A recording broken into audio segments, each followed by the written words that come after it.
অল্প পুঁজিতে সংসার চালিয়ে কিভাবে সঞ্চয় করতে হয় তার দারুণ 5টি উপায় নিয়ে আমি চলে এসেছি। নমস্কার বন্ধুরা, রিমি লাইফস্টাইল চ্যানেলে আমি রিমি প্রতিদিনের মতন আজ আবারও চলে এসেছি নতুন একটা ভিডিও নিয়ে তোমাদের কাছে। আশা করি দূরে কাছে যে যেখান থেকে ভিডিওটা দেখছো সকলে ভালো আছো, আর তোমাদের ভালোবাসায় আমিও খুব ভালো আছি। কিন্তু একটু ঠান্ডা লাগার কারণে গলার অবস্থা ভালো নেই। যাই হোক, আজকে কিন্তু একটু বেটারই আছে। যাই হোক, এই যে ভিডিওটা এখান থেকেই শুরু করলাম। সকাল সকাল উঠেই চলে গেছি গাছে দুটো ছিম পাড়তে। এই গাছের সবজি না পারলে হয় বলো তো? বাড়িতে লাগানো সবজি গাছে যখন সবজি হয়, পাড়ার থেকে বলবো বন্ধুরা, দেখতে বেশি ভালো লাগে। যে এত কষ্ট করে রোপণ করা গাছে যে ফলন এসেছে, সেটা যে কতটা ভালো লাগে কি বলবো। আর যাই হোক, এই যে দেখতেই পাচ্ছ সকাল সকাল শুকো দেওয়ার পালা। আর আমরা তো জানোই সকলে যে গ্রাম বাংলায় থাকি, মোটামুটি এই কাজগুলো কিন্তু টুকটাক সকলেরই করতে হয়। এই সুপরি শুকো দেওয়া, এই কাঠ জ্বালানি, এ সমস্ত কিছু শুকো দেওয়া, এ মোটামুটি তো চলতেই থাকে। এটা হচ্ছে আরেক ধরনের সুপুরি। এটা হচ্ছে অন্য গাছের ছিল, তাই হচ্ছে গিয়ে ভিজিয়ে রেখেছিল, তারপর এগুলোকে শুকাচ্ছে, বলে নাকি ভালো হয়। এসব আমি তেমন একটা বুঝি না। আর এদিকে দেখো, যেহেতু আমাদের গেঞ্জির কারখানা, এগুলো হচ্ছে ওই গেঞ্জির কাজবাজ হয়ে যাওয়ার পর কোম্পানিতে পাঠানোর পর এই টুকরো টুকরো কাপড়গুলো থাকে। এইগুলোকে আমার শাশুড়ি বাছাই করছে রোদে বসে। যে মোটামুটি এই দেখো, কোনো কোনো জামা হচ্ছে গোটাই থেকে যায়। এই যে এগুলো যারা নিয়ে যায়, ছাট কাপড় হিসাবে যখন নেয় না, তখন এইগুলো চলে যায়। তাদের কতটা লাভ হয় বলো তো? এবার তো বাছাই করার পরে দেখো কত বেরিয়েছে। তাই একটু সচেতনেই কিন্তু একটু কাজকর্ম করা দরকার। আর এই যে দেখো কত জামা কাপড় যে বেরিয়েছে, এখান থেকে যে কত গেঞ্জি হবে বলার বাইরে। কিন্তু যখন আমরা ছাট কাপড় হিসেবে বিক্রি করে দিই না, তখন এগুলো আর বাছাই করা হয় না। তখন এগুলো ওই ছাট কাপড়ের দামেই চলে যায়, অর্থাৎ অল্প পয়সার মধ্যে ওগুলো বিক্রি হয়ে যায়। কিন্তু এখন দেখো, এই যে এগুলো বেরিয়েছে পুরো গোটা গোটা জামা কাপড়, এগুলো দিয়ে নতুন নতুন কিন্তু আবার নতুন জামা তৈরি করা যাবে। যাই হোক বন্ধুরা, অনেক কথাই তো বললাম, এবার আসি ভিডিওর মূল কথায়।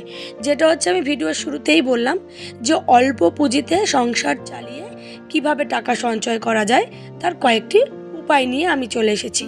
ফার্স্ট উপায়, 1 নম্বর, আগে খরচ নয় সেভিংস। টাকা পেলেই না আগে 10 বা 12% আলাদা করে রাখুন।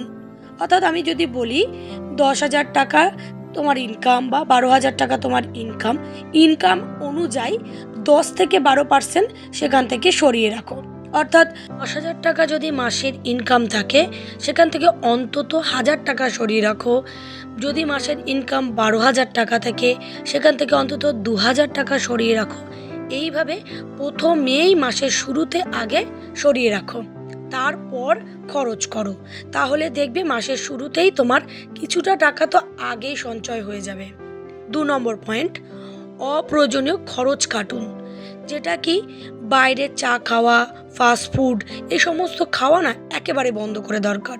কারণ এগুলো খুবই অপ্রয়োজনীয় খরচ। এটা যদি বাইরে যদি খাওয়া হয়, তাহলে খরচটা কিন্তু বেশি হয়। সেটা যদি ঘরে তৈরি করা হয়, তাহলে কিন্তু খরচটা একটু কম হয়। তারা অনলাইনে যে অপ্রয়োজনীয় শপিং, এক্ষেত্রে যদি তোমরা একটু সতর্ক বা সাবধান থাকো বা খরচ না করো, তাহলে এখান থেকেও কিন্তু মাসে 500 থেকে 1,000 টাকা কিন্তু বাঁচানো যায়। যেটা একটা সত্যি বড় বিষয়, একটা অভাবের সংসারে একটা বড় বিষয়। এই বিষয়টাকে একটুখানি লক্ষ্য রাখা দরকার, তাহলে কিন্তু মাসের শেষে টাকা সঞ্চয় করতে পারবে। এবার আসি 3 নম্বর পয়েন্টে, ধার করে চলবেন না। একটা কথা বলি, মধ্যবিত্ত পরিবারে সবাই না, বেশিরভাগ মানুষই লোন করে বা ধার করে চলে। এই লোন করে চললে তো সে তো আর বলার বাইরে, যাতে সুদ দিতে হয় তাতে আর কি বলবো, সঞ্চয় করা সম্ভব হয়ে ওঠে না। আর ধার করে চললে না, যে তোমার বড় পুঁজির ভাণ্ডার, সেটাও কিন্তু ভেঙে যায়। অর্থাৎ বলতে পারো যে ধার করলে সেভিং ভেঙে যায়। তাই ধার করা বন্ধ করো, বা লোন নেওয়া, এই সুদে টাকা নেওয়া, এই বিষয়টার দিকেও লক্ষ্য রাখো, যাতে না নিতে হয়। হ্যাঁ, এখন বর্তমান বাজারে কোনো কিছু করতে গেলে মোটামুটি সকলকে কিন্তু ধার নিতে হয়, লোনও করতে হয়। যখন আমি ৫ কাঠা জমি কিনেছিলাম তখন কিন্তু আমাকে বেশ কয়েকজনের কাছে ধার করতে হয়েছিল, আবার লোনও নিতে হয়েছিল। কিন্তু এখন সে মোটামুটি আমি শোধ করে ফেলেছি, কিন্তু একটু পরিশ্রম আর বুদ্ধি খাটিয়েই। কারণ সংসারটাকে খুব সুন্দরভাবে চালিয়ে নিয়েছি, খুব হিসেব করে সংসারটাকে চালিয়েছি। সেখান থেকে অল্প অল্প করে টাকা বাঁচিয়ে কিন্তু আজকে আমি প্রায় ঋণমুক্ত হয়ে গেছি। এখন মোটামুটি আমার কাছে কোনো লোন বা ধারের কোনো টাকাই কেউ পাবে না। তাই চেষ্টা করো একটু পরিশ্রমও করা, যাতে করে তোমার এই যে ধার করে যাতে চলতে না হয়। তোমার কাছে যদি অর্থ থাকে তাহলে কারো কাছ থেকে লোন নিতেও হবে না, ধার করতেও হবে না, তাহলে তুমি তোমার কাজটা করতে পারবে, এটাই বলার।